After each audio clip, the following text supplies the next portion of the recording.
जय हिंद मेरे प्यारे दोस्तों। मैं रे आप सभी का एक बार फिर स्वागत करता हूं हमारे प्यारे प्लेटफॉर्म अचीव सीएपीएफ सीडीएस पर।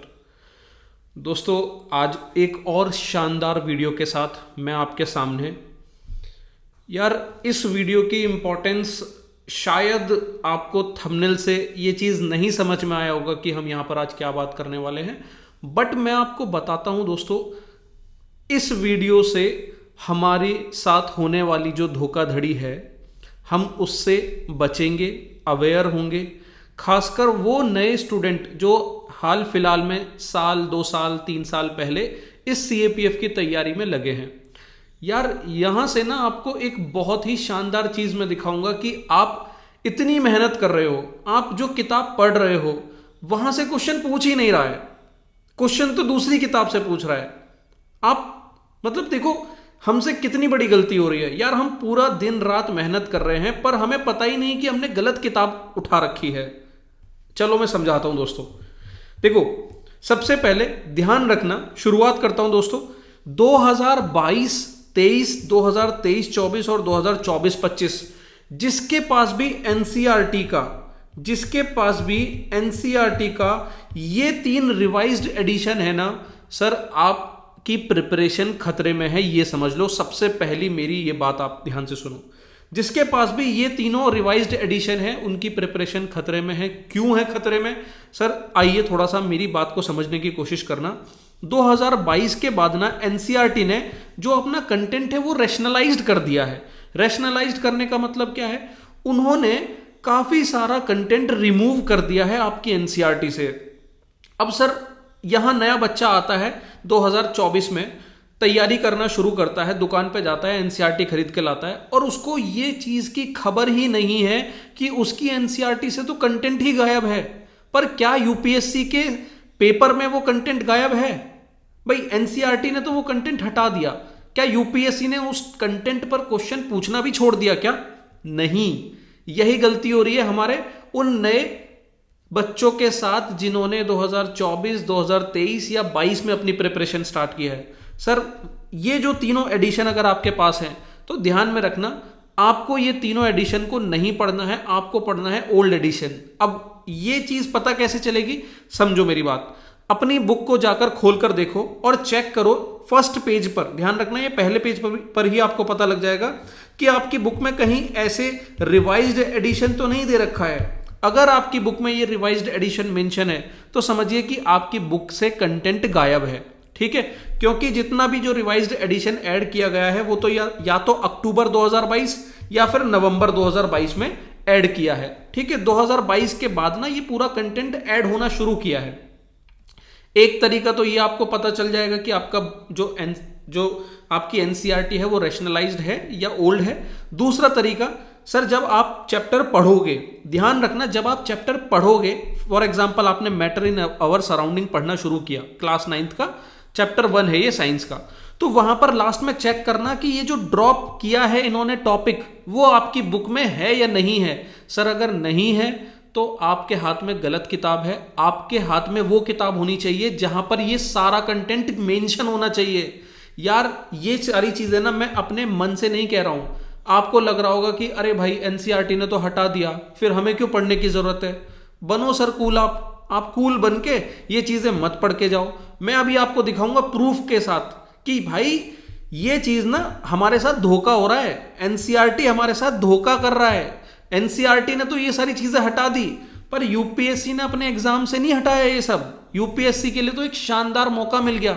यार क्यों कहते हैं कि तैयारी में यूपीएससी हमेशा ओल्ड बुक से पूछता है क्वेश्चन, ओल्ड एनसीईआरटीज पढ़ो, इसीलिए कहते हैं, ठीक है? अब देखो मैं प्रूफ के साथ दिखाऊंगा। पहले तो ये समझ लो कि साइंस में कितना सिलेबस इन्होंने हटाया है। यार मैं तो देखकर हैरान हूं कि अभी तक हम लोगों ने इस चीज पर ध्यान क्यों नहीं दिया। अगर हम लोग नई एनसीईआरटी पढ़ रहे हैं ना तो बहुत बड़ी गड़बड़ हो रही है। देखो ये इतना कुछ कंटेंट यहां पर इन्होंने क्लास 9th और क्लास 10th से हटाया है। सर मैं तो देख के हैरान हूं कि इतनी इंपॉर्टेंट चीजें। यार ये वाला टॉपिक देखो, separating the compound of mixture, आप यकीन नहीं करोगे सीएपीएफ में 2023 में क्वेश्चन आता है यहां से, जबकि 22 में इसको हटा दिया गया है। तो सोचो वो बच्चा जिसने 2023 वाली जो लेटेस्ट एनसीईआरटी है वो पढ़ रखी होगी, उसके लिए तो ये चीज एकदम नई है भाई, कहां से पूछ लिया। आप समझ रहे हो? मैं आपको ना प्रूफ के साथ दिखाऊंगा। देखो ये ज्योग्राफी का है, ज्योग्राफी का सिलेबस देखो भाई, कितना रिमूव किया है, कितना ड्रॉप किया है। कुछ भी ड्रॉप नहीं करना है, ध्यान रखना मेरी बात को, अगर आप यहां तैयारी कर रहे हो सीएपीएफ सीडीएस की। ठीक है, हिस्ट्री में देखो थीम्स 1 में तो सब कुछ सेम है, थीम्स 2 में इन्होंने किंग्स एंड क्रॉनिकल नाम का इंपॉर्टेंट चैप्टर ही हटा दिया। थीम्स 3 में आपका कॉलोनियल सिटी और understanding political understanding partition, sir यहां से हटा तो दिया पर क्वेश्चन नहीं हटाए, क्वेश्चन पूछ रहे हैं। अब देखो प्रूफ के साथ ध्यान से समझना, आपको यकीन होगा कि मैं ये बात क्यों कह रहा हूं। यार क्लास 9th में ना is matter around us pure नाम का एक चैप्टर है, इन्होंने कहा कि एनसीईआरटी ने हटा दो separating the compound of mixture. अब इन्होंने तो हटा दिया, और उन बच्चों ने जिन्होंने नई एनसीईआरटी पढ़ी है उनकी किताबों में ये टॉपिक नहीं होगा separating the compound of mixture. पर सर ये इतना इंपॉर्टेंट चैप्टर है ना, यहां पर कई बार इस मेथड पर, इस मेथड पर, या इस पर, इस पर, इस पर, किसी पर भी एक ना एक साल में क्वेश्चन होता ही होता है। आप देखो यार ये 2023 का है, सीएपीएफ 2023 में पूछ रहा है कि the method used in separating a mixture of two miscible liquid having sufficient difference in their boiling point, to miscible liquid के सेपरेटिंग मेथड को पूछ रहा है। और सर देखो यहां पर इन्होंने इस चीज को तो रिमूव ही कर दिया, how can we separate a mixture of two miscible liquid, इन्होंने तो इसे रिमूव ही कर दिया। अब नए बच्चे के लिए तो ये चीज सिलेबस से बाहर हो गई है ना। सीएपीएफ 2023 में आता है कंजर्वेशन ऑफ मूवमेंट पर एक क्वेश्चन, ठीक है, कंजर्वेशन लॉज को ध्यान में रखते हुए कंजर्वेशन ऑफ मूवमेंट पर एक क्वेश्चन आता है, पर यहां तो भाई एनसीईआरटी ने इसको हटा ही दिया। मतलब भाई देखो बात बहुत सिंपल है कि एनसीईआरटी तो अपनी बुक से कॉन्सेप्ट हटा रहा है, वो हटा रहा है उन बच्चों को ध्यान में रखते हुए 9th 11th 12th के बच्चों को जिनके लिए वो चीजें बर्डन है। पर यूपीएससी को इन सब चीजों से फर्क नहीं पड़ता, आपको पुरानी एनसीईआरटीज पढ़नी है मेरे भाई, ये बात ध्यान में रखना, ये गलती बिल्कुल भी नहीं होनी चाहिए। आओ देखो एक और चीज, क्लास 10th में पीरियोडिक क्लासिफिकेशन नाम का चैप्टर है, पूरा चैप्टर इन्होंने उड़ा दिया है। पर क्वेश्चन देखो सीडीएस 2024 में क्वेश्चन आ रहा है, सीएपीएफ 2022 में क्वेश्चन आ रहा है। सर यहां देखो इलेक्ट्रिकल जनरेटर मतलब मैग्नेटिक इफेक्ट के तीनों इंपॉर्टेंट कॉन्सेप्ट इन्होंने रिमूव कर दिए, इलेक्ट्रिक मोटर रिमूव कर दिया, इलेक्ट्रोमैग्नेटिक इंडक्शन रिमूव कर दिया, इलेक्ट्रिक जनरेटर रिमूव कर दिया। अब देखो यहां पर जब आप ये पढ़ोगे ना तो इनकी एप्लीकेशन ही इंपॉर्टेंट है, ये इसका जो डेरिवेशन होता है ना कि ये किस प्रिंसिपल पर वर्क करते हैं, इलेक्ट्रिक मोटर किस प्रिंसिपल पर वर्क करता है, या ये मैग्नेटिक इंडक्शन किस प्रिंसिपल पर वर्क करता है, इलेक्ट्रिक जनरेटर किस प्रिंसिपल पर वर्क करता है, ये बेशक मत पढ़ो, इसको रिमूव कर दो। पर सर इसकी एप्लीकेशन ये कहां यूज हो रहा है, ये सारी चीजें आपको जरूर याद रखनी है, और सीएपीएफ 2022 में आप क्वेश्चन देख सकते हो। सर मैं ना हवा में बात नहीं कर रहा हूं कि यार ये रिमूव कर दिया सिलेबस और आपको नहीं पढ़ना चाहिए, आपके काम का नहीं है भाई, आपके सामने प्रूफ है। अब आ जाओ ज्योग्राफी की तरफ। यार ज्योग्राफी में देखो इन्होंने जेट स्ट्रीम हटा दिया, वेस्टर्न साइक्लोनिक डिस्टर्बेंस। सर ये वेस्टर्न साइक्लोनिक डिस्टर्बेंस इतना शानदार टॉपिक है ना, मैं अपने गेम चेंजर में बच्चों को बोलता हूं कि कहीं भी ऑप्शन में अगर आपको वेस्टर्न साइक्लोनिक डिस्टर्बेंस दिख जाए ना तो आप क्वेश्चन भी मत पढ़ना, सीधे इस ऑप्शन को टिक मारना, क्योंकि हमेशा क्वेश्चन इसी कॉन्सेप्ट पर पूछा जाता है। इतना इंपॉर्टेंट टॉपिक। इंडियन मॉनसून हटा दिया। सोचो इंडियन मॉनसून मतलब ये टॉपिक जो क्लाइमेट है ना वो डिपेंड ही इस टॉपिक पे करता है, इंडियन मॉनसून पर, इन्होंने वही उड़ा दिया। मतलब सोचने वाली बात है। Withdrawal and onset of monsoon, तो भाई मत करना ये गलती। सीएपीएफ 2022 में जेट स्ट्रीम, इल नीनो है ना, मॉनसून के ऊपर ये क्वेश्चन आया है। अब यहां पर देखो, यहां बहुत ही शानदार खेल किया है इन्होंने। ये चीज यहां पर मुझे पता चली जब मैंने अपने गेम चेंजर वाले बच्चों को क्वेश्चंस दिए, और बच्चा कहता है वही रिएक्शन जो आपको कल पेपर में होगी कि अरे ये क्वेश्चन कहां से आ गया यार, ये तो हमने पढ़ा ही नहीं, ये चीजें तो मैंने देखी भी नहीं, जबकि चैप्टर है हमारा पर ये ओल्ड बुक में है। अब देखो सर यहां क्या है, ये जियोमॉर्फिक प्रोसेस है, एक आपका ना physical fundamental of physical geography नाम की एक बुक है, उसमें ना एक जियोमॉर्फिक प्रोसेस नाम का चैप्टर है। उस जियोमॉर्फिक प्रोसेस को ना इन्होंने 2 बार रिवाइज किया। एक बार तो किया लगभग 2019-20 में, वहां पे इन्होंने 2-3 पेज और कई सारे कॉन्सेप्ट उड़ा दिए। उसके बाद 22 में रिवाइज किया। तो भाई जितना ओल्ड हो सकता है 19-20 के आसपास की एनसीईआरटी को पकड़ के चलना। और मैं आपको तरीका भी बताऊंगा, परेशान मत होना, मैं आपको बताऊंगा कि ये सारी एनसीईआरटी मिलेंगी भी कहां, सिर्फ एक जगह, वो मैं इस वीडियो के एंड में आपको बताऊंगा। वहां से डाउनलोड कर लेना और अपने पास वहां से उसको पढ़ना, ठीक है। अब देखो मैं ये दिखा रहा था, हाँ चलो आपको ना, यहां मैं बुक में लेकर चलता हूं यार मैं आपको ना बुक में लेकर चलता हूं, एक एक चीज को दिखाऊंगा। हो सकता है कि वीडियो थोड़ी लंबी बने, पर थोड़ा ध्यान से चलना, ठीक है, देखते हुए चलना। अब देखो यार, ये किताब, ये बुक है मेरी 2020 और 21 की, जहां से मैं अपने बच्चों को पढ़ाता हूं, ठीक है, 2020 और 21 की। उसके बाद एक ये है हमारी रैशनलाइज 2024-25 की, ठीक है। अब यहां पर आप कोई भी ले लो, 22-23 ले लो, 23-24 ले लो, 24-25 ले लो, सबका कंटेंट लगभग यही होने वाला है। इन्होंने क्या किया है, वेदरिंग प्रोसेस में, देखो वेदरिंग प्रोसेस में ना 3 वेदरिंग प्रोसेस होती है, एक केमिकल, एक फिजिकल और एक है बायोलॉजिकल। अब सर 2024-25 में इन्होंने केमिकल वेदरिंग को एक डब्बे में डाल के छोड़ दिया, फिजिकल वेदरिंग को एक डब्बे में डाल के छोड़ दिया, और बायोलॉजिकल एक्टिविटीज और वेदरिंग को एक पैराग्राफ में समझाकर छोड़ दिया। मतलब जो नया बच्चा तैयारी करने वाला आया होगा उसके लिए तो भाई चलो कंटेंट बहुत कम है, मजा आ गया, कंटेंट हटा दिया, कम पढ़ना पड़ेगा। पर भाई ऐसा मत करना गलती से भी। देखो 2020-21 में सर जब यहां पर इन्होंने केमिकल वेदरिंग पढ़ाना शुरू किया ना, सबसे पहले तो समझाया कि केमिकल वेदरिंग में प्रोसेस कौन कौन सी होती हैं, solution, carbonation, hydration, oxidation, reduction. फिर इनको एक एक पॉइंट को अलग से डिटेल में डिस्कस किया, सॉल्यूशन में क्या हो रहा है, कार्बोनेशन में क्या हो रहा है, हाइड्रेशन में क्या हो रहा है, ऑक्सीडेशन में क्या हो रहा है। फिजिकल वेदरिंग में जब हमने पढ़ा तो यहां पर एक एक पॉइंट को, अनलोडिंग क्या होता है, टेम्परेचर चेंज में क्या हो रहा है, फ्रीजिंग, थॉइंग और फ्रॉस्ट वेजिंग में क्या है, सॉल्ट वेदरिंग में क्या है, बायोलॉजिकल एक्टिविटीज को इन्होंने डिटेल में डिस्कस किया। अब ये सारी चीजें हमारी लेटेस्ट एनसीईआरटी से तो रिमूव कर दिया, पर क्वेश्चन, अब सर क्वेश्चन देखो, मैंने आपको बताया था ना ये वाला क्वेश्चन आया था पीछे, देखो, which of the following process leads to the expansion of certain mineral as they take up water causing addition stress in the rocks। अब सर नई एनसीईआरटी में से तो ये हाइड्रेशन का कॉन्सेप्ट पूरा का पूरा हटा ही दिया, ये डेफिनेशन ही हटा दी। तो वो बच्चा जिसने हाइड्रेशन को समझा ही नहीं डिटेल में, वो कहां से इसका आंसर कर देगा।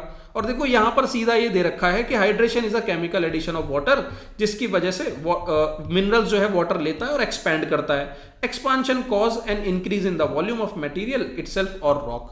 ये है इसका आंसर यहां पर, सिंपल सा हाइड्रेशन, ठीक है। ये रहा कि सर्टेन मिनरल एब्जॉर्ब करेगा वाटर और एक्सपांड करेगा और चेंज होगा। इस प्रोसेस को क्या कहते हैं। एनडीए 2021 में, सीडीएस 2022 में क्वेश्चन पूछ रहा है हाइड्रेशन पे।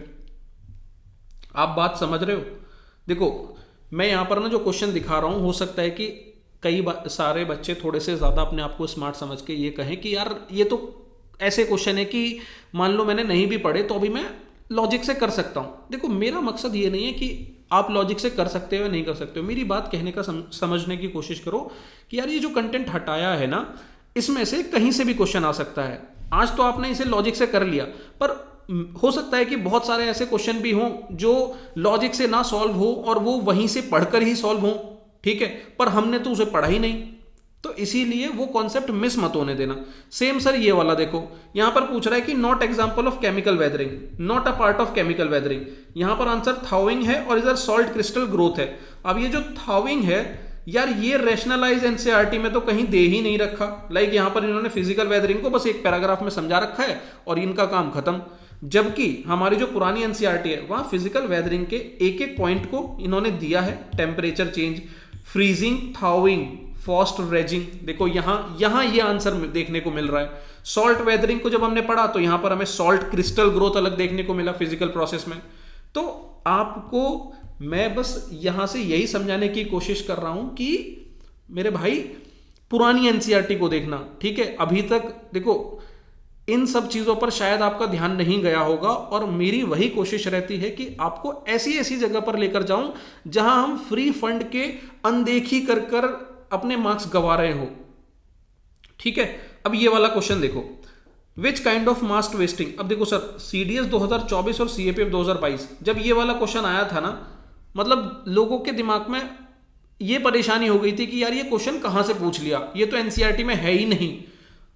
दिक्कत फिर से वही हुई थी कि ये पुरानी एनसीईआरटी में था, नई एनसीईआरटी में नहीं था। सॉलिफ्लुकेशन जो कि परमाफ्रॉस्ट रीजन में देखने को मिलता है, ये यहां से एक कॉन्सेप्ट पूछा था इन्होंने। और अब देखो रैशनलाइज्ड एनसीईआरटी में, तो पहले तो मैं पुरानी एनसीईआरटी में दिखाता हूं ये कहां से पूछा था। देखो मास मूवमेंट है एक टॉपिक आपके इसी चैप्टर में, जियोमॉर्फिक प्रोसेस में मास मूवमेंट। यहां पर ना इसमें आपका स्लो मास मूवमेंट दो टाइप का होता है, एक होता है आपका स्लो मूवमेंट, एक होता है रैपिड मूवमेंट। स्लो मूवमेंट को भी ना अलग अलग टाइप में डिवाइड किया है, जैसे कि एक है क्रीप, दूसरा है सॉलिफिकेशन, ठीक है। और इधर रैपिड मूवमेंट में अर्थ फ्लो है, मड फ्लो है, एवलांचेस है, ठीक है। तो इनको ना ऐसे डिवाइड किया है, और यहीं से ना सॉलिफ्लुकेशन का ये वाला क्वेश्चन आया था, जो सॉलिफ्लुकेशन का डीपली फ्रोजन ग्राउंड जो है परमाफ्रोस्ट रीजन वाला, जो हमने एक क्वेश्चन देखा था, ठीक है। तो ये यहां से पूछा था।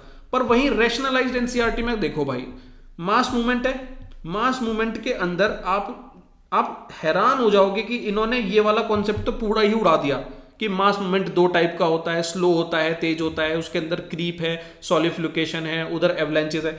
ये पूरा का पूरा ही यहां पर उड़ा दिया इन्होंने। मास मूवमेंट के बाद सीधा इनका शुरू होता है लैंडस्लाइड, जबकि पुरानी बुक में देखो मास मूवमेंट जब शुरू होता है तो यहां पर पहले तो उसको स्लो मूवमेंट में डिवाइड किया है, फिर रैपिड मूवमेंट में डिवाइड किया है, देन जाकर यहां पर लैंडस्लाइड स्टार्ट किया है। आप समझ रहे हो हमसे कितनी बड़ी गलती हो रही है अनजाने में। चलो समझ में आ रहा है ना। अब देखो ये वाला क्वेश्चन, ये 2024 का लेटेस्ट, पिछले 2-3 महीने पहले की बात है सर, अभी बिल्कुल अभी। मतलब जो नई एनसीईआरटी पढ़ रहा होगा बच्चा, वो तो बेचारा ये सोच रहा होगा कि कहां से पूछ रहा है भाई। यहां पर क्रीप के बारे में पूछ रहा है कि कौन सा मास वेस्टिंग प्रोसेस जो है क्रीप से रिलेटेड है।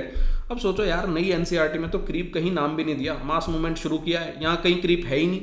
पुरानी एनसीईआरटी में जबकि एक बार को आप देखोगे क्रीप के बारे में पूरा स्लो मूवमेंट में डिस्कशन किया है कि creep is one type under this category which can occur on moderately steep soil covered slope, movement of material is extremely slow and imperceptible except through extended observation.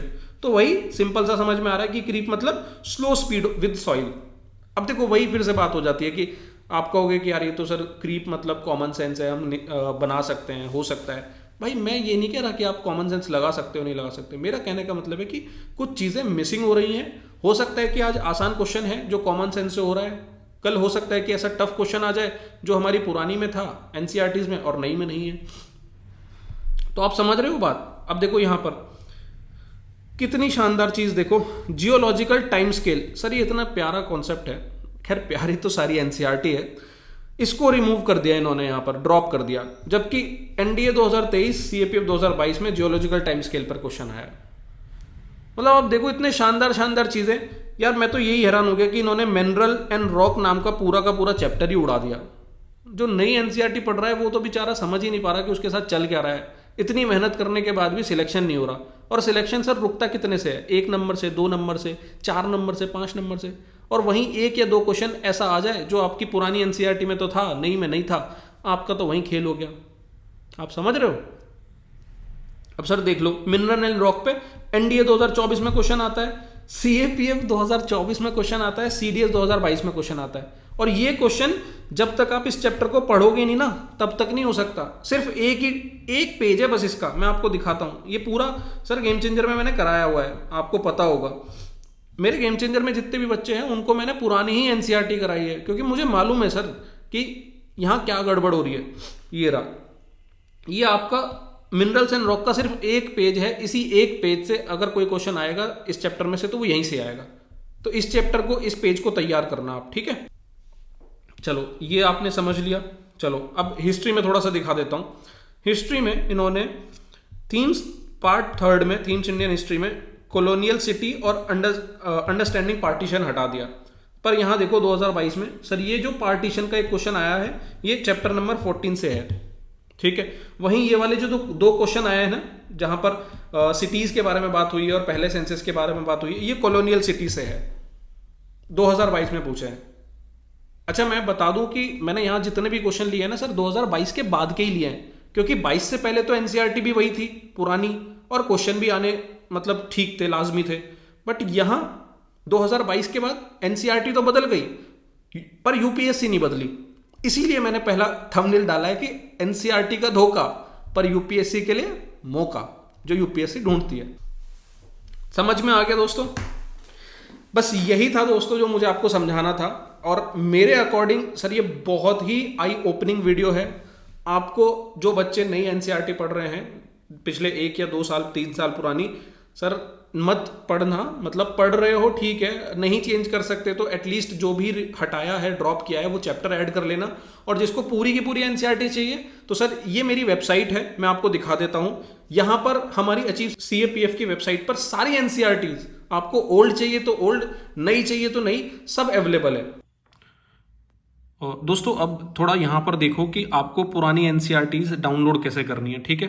क्योंकि बाद में फिर आप परेशान होगे कि यार ओल्ड एनसीईआरटी मिल नहीं रही। देखो मैंने आपकी ना पूरा एक अरेंजमेंट कर रखा है, आपको कोई परेशान होने की ज़रूरत नहीं है। आप सिंपल गूगल पर सर्च करिए अचीव CAPF, ठीक है? आप गूगल पर सर्च करिए अचीव CAPF। यहाँ पर हमारी वेबसाइट आपके सामने ओपन होती हुई नजर आएगी, अचीव CAPF। ये इस तरीके से आपको यहाँ पर सारे प्रोग्राम जो भी हमारे चल रहे हैं, इधर आप देखेंगे home page, paid course, test series, PYQs, current affair, मतलब इन सब में ही आपको बहुत बढ़िया बढ़िया कंटेंट मिलेगा। बस मैं आपको सीधे बुक्स पर लेकर चलता हूँ। बुक्स में देखो आप science, geography, history, polity, economics, maths, आपको जो भी बुक चाहिए वो आपको यहाँ पर मिल जाएगी। फॉर एग्जाम्पल मान लो मुझे ज्योग्राफी की बुक चाहिए तो व्यू कंटेंट किया। अब देखो यहाँ पर काम इतना शानदार कर रखा है कि सर मान लो आप एकदम नए स्टूडेंट हो, आपको नहीं समझ में आता कि ज्योग्राफी को पढ़ना कैसे है, तो पहली ही वीडियो आपको ज्योग्राफी की स्ट्रेटेजी की मिलेगी। यहाँ पर मैंने बहुत ही सिस्टम से समझाया हुआ है कि आपको ज्योग्राफी को तैयार कैसे करना है। उसके बाद आपको यहाँ नई एनसीईआरटीज देखने को मिलेंगी, ये सारी आपकी नई एनसीईआरटीज है। और ओल्ड एनसीईआरटीज आपके इस वाले फोल्डर में है, ये देखो ओल्ड एनसीईआरटीज का फोल्डर।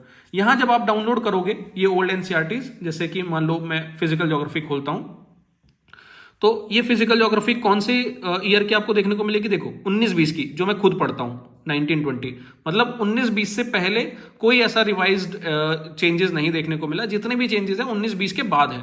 तो यहाँ आपको 19-20 की फाइल मिल जाएगी जो आप यहाँ से डाउनलोड कर लेना, ठीक है? इसी तरीके से देखो साइंस में, तो व्यू कंटेंट करोगे तो साइंस में सबसे पहले तो आपको एक स्ट्रेटेजी वीडियो अगर देखना है, नहीं समझ में आता कि भाई साइंस तैयार कैसे करना है, तो वो आपको यहाँ मिल जाएगा, ठीक है? ओल्ड एनसीईआरटी ये रही आपकी, ओल्ड एनसीईआरटी हो गई, ठीक है? नई एनसीईआरटी उसमें नीचे है। इसी तरीके से सारी बुक्स आपको यहाँ पर दी हुई है। और कोई भी दिक्कत आ रही है यहाँ पर, कुछ अगर कंटेंट मिसिंग है, सर मुझे इन्फॉर्म करो, मैं आपको इंप्रूव करा दूंगा, ठीक है? और मान लो आप फोन पर, अगर एंड्रॉयड फोन पर अपने हमारी एप्लीकेशन को एक्सेस कर रहे हो, तो देखो यहाँ पर सारे फोल्डर्स आपको दिए हुए हैं। पेड कोर्स है, टेस्ट सीरीज है, PYQs है, सब में कंटेंट आपको देखने को मिलेगा। सिर्फ बुक्स में जाओ, बुक्स में आपको यहाँ पर साइंस, ज्योग्राफी, हिस्ट्री, पॉलिटी, जो भी आपको एनसीईआरटी की बुक्स चाहिए जाकर व्यू करो, ठीक है? व्यू किया आपने, यहाँ पर आपको स्ट्रेटेजी मिल गई, नीचे ओल्ड एनसीईआरटीज मिल गई, और ये आपकी नई एनसीईआरटीज है। तो यहाँ से अपने एनसीईआरटीज को डाउनलोड कर लेना, और जो हो रही है हमारे साथ जो मिस्टेक है उसको रोको दोस्तों, ठीक है? तो दोस्तों उम्मीद करता हूँ आपको ये वीडियो बहुत ही इंफॉर्मेटिव और एक तरीके से लाइफ चेंजिंग कह सकते हैं, क्योंकि अगर आप ऐसी गलती कर रहे थे तो कहीं ना कहीं सर सिलेक्शन को ही अपने गवा बैठ रहे थे। तो मुझे लगता है कि सर बहुत ही इंपॉर्टेंट वीडियो रही होगी। अगर रही है तो इसको लाइक ज़रूर करें, कमेंट अपना एक ज़रूर मेंशन करके जाएं। सर बड़ा मोटिवेशन फील करता है इंसान जब चीज़ों को वो करता है और सामने से एक फीडबैक, एक पॉजिटिव फीडबैक, नेगेटिव भी होगा तो भी चलेगा, बट इम्प्रूवमेंट का स्कोप ज़रूर दिखना चाहिए। तो एक फीडबैक आपका हमें शेयर करें। और कई बार दोस्तों मैसेज आते हैं कि सर आप वीडियो नहीं शेयर करते हो, काफ़ी दिनों बाद वीडियो शेयर करते हो। भाई देखो, अगर कुछ भी शेयर करना हो ना, कुछ भी वीडियो बनानी हो, तो मैं आपको डेली एक वीडियो शेयर कर सकता हूँ। पर बात यह है कि सर मेरी कोशिश ऐसी होती है कि आपको ऐसी वीडियो दी जाए, ऐसा कंटेंट दिया जाए जो आपकी प्रिपरेशन को वाकई बदले, उसमें इंप्रूवमेंट लेकर आए। ना कि बस मुझे चैनल ग्रो करना है तो मैं कुछ भी आलतू फालतू चीज़ें आपको यहाँ प्रोवाइड कराता रहूँ। तो सर मेरी हर कंटेंट में ना कोशिश रहती है कि कुछ चेंज लेकर आऊँ मैं आपकी प्रिपरेशन में। और वही चीज़ करने की वजह से, वही एक बेहतर कंटेंट की वजह से ना टाइम लगता है दोस्तों। एक अच्छी चीज़ को तैयार होने में समय लगता है। आप सिलेक्शन की प्रिपरेशन कर रहे हो, टाइम लग रहा है ना आपको, तो बस वही टाइम हमें लगता है। उम्मीद करता हूँ दोस्तों आप लोग समझोगे। बाकी मिलते हैं हम एक और नेक्स्ट बेहतरीन सी वीडियो में। तब तक के लिए अपना ध्यान रखिए, पढ़ते रहिए, मुस्कुराते रहिए दोस्तों। जय हिंद।